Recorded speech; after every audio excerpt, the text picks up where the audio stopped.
নমস্কার আমার প্রিয় বন্ধুরা, আজকের আমি আপনাদের সাথে শেয়ার করব অনুষ্ঠান বাড়িতে রাঁধুনিরা কিভাবে খাসির মাংস রান্না করে। যেমন রান্নাটা ঝটপট হয় সেরকম কিন্তু সুস্বাদুও হয়, কিন্তু এই রান্নার পদ্ধতিটা সম্পূর্ণ আলাদা হয়। কি এই পদ্ধতি, সেটাই আজকের আমি আপনাদের সাথে শেয়ার করব।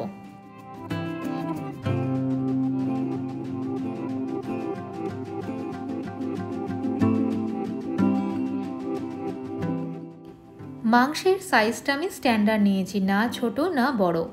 সাথে নিয়ে নিয়েছি কিছু মশলা, যেমন হচ্ছে আদা, রসুন, পেঁয়াজ, টমেটো, কাঁচা লঙ্কা, শুকনো লঙ্কা। এটাকে আমি মিক্সার মেশিনে দিয়ে খুব ভালো করে পেস্ট করে নেব। আমি পার্সোনালি সয়াবিন খুব পছন্দ করি, তাই আমি সয়াবিন দিচ্ছি, আপনারা কিন্তু স্কিপ করে দেবেন। সয়াবিন মাংসের ঝোলে গিয়ে একটা অন্যরকম স্বাদ না নিজের মধ্যে নিয়ে নেয়, ফলে সয়াবিনটা খেতে খুব ভালো লাগে। এবার দেখুন, আমি প্রেসার কুকারে পরিমাণ মতো জল দিচ্ছি, খুব বেশি জল নয়, জাস্ট মাংসটা ডুবে থাকবে, কিন্তু অতিরিক্ত যেন জল না হয়।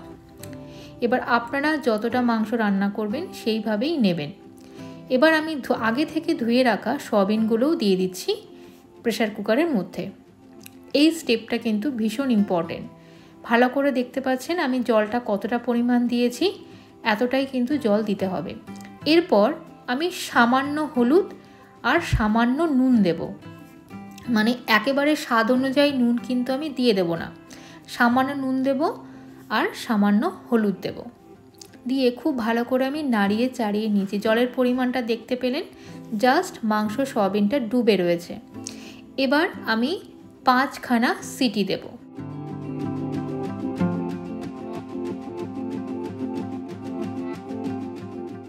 আমার ভিডিও যদি আপনাদের ভালো লেগে থাকে তাহলে প্লিজ চ্যানেলটাকে সাবস্ক্রাইব করে আমার পাশে থাকবেন, যাতে আমি এরকম সুন্দর সুন্দর ভিডিও আরও আপনাদেরকে উপহার দিতে পারি। আর লাইক, শেয়ার, কমেন্ট করতেও একদম ভুলবেন না। আপনারা লাইক করলে, কমেন্ট করলে তাহলে কিন্তু আমি মোটিভেট হব যে আপনারা কী ধরনের ভিডিও পছন্দ করছেন। এবার আমি তেলটা ভালো করে গরম হয়ে যাওয়ার পরে আলুগুলোকে লাল লাল করে ভেজে নেব সামান্য নুন আর হলুদ দিয়ে।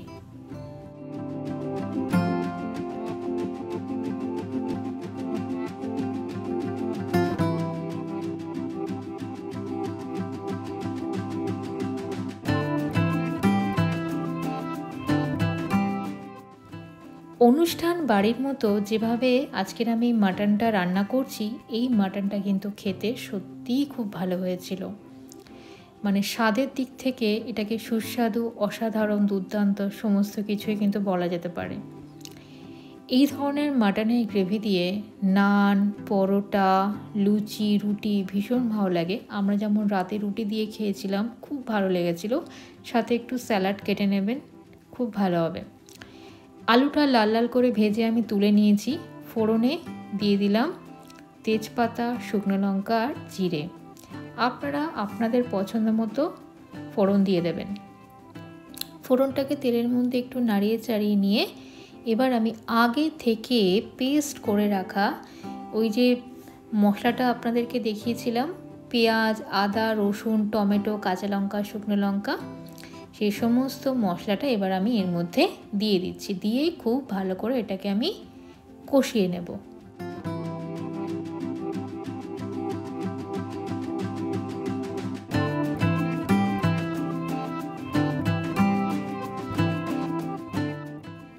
এবার আমি দিয়ে দেবো পর্যাপ্ত হলুদ আর স্বাদ মতো নুন। আপনারা যে যেরকম পছন্দ করেন সেই মতোই দেবেন। আমি আমার পরিমাণ মতো এখানে দিয়ে দিলাম। দিয়ে আবারও কিন্তু আমি কিছুক্ষণ এটাকে নাড়িয়ে চাড়িয়ে ভালো করে কষিয়ে নেব, যতক্ষণ না পাশ থেকে তেলটা ছেড়ে দিচ্ছে। আর দেখতেই পাচ্ছেন পাশ থেকে কিন্তু খুব সুন্দর তেলটা ছেড়ে দিয়েছে। এবার চলুন আপনাদেরকে দেখানো যাক যেটা আমি প্রেসার কুকারে সিদ্ধ করে রেখেছিলাম, মানে মাটন আর সয়াবিনটা। দেখুন, এই রান্নাতে আপনারা সয়াবিনটা স্কিপ করে দেবেন, ঠিক আছে? কিন্তু কখনো যখন নিজেরা বাড়িতে খাবেন, সয়াবিনটা দিয়ে একবার ট্রাই করে দেখবেন। সয়াবিনটা না পুরো মাংসের মতোই খেতে লাগে, এত সুন্দর খেতে লাগে যেন মনে হবে যেটা মাংস খাচ্ছেন। তো যাই হোক, ভালো করে আমার কষানো হয়ে গেছে। এবার আমি এর মধ্যে দিয়ে দিলাম আলুটা দেওয়ার অলমোস্ট সাথে সাথেই আমি কিন্তু এর মধ্যে আগে থেকে সেদ্ধ করে রাখা মাটনটাও দিয়ে দেবো। মানে মাটন আর সয়াবিনটা।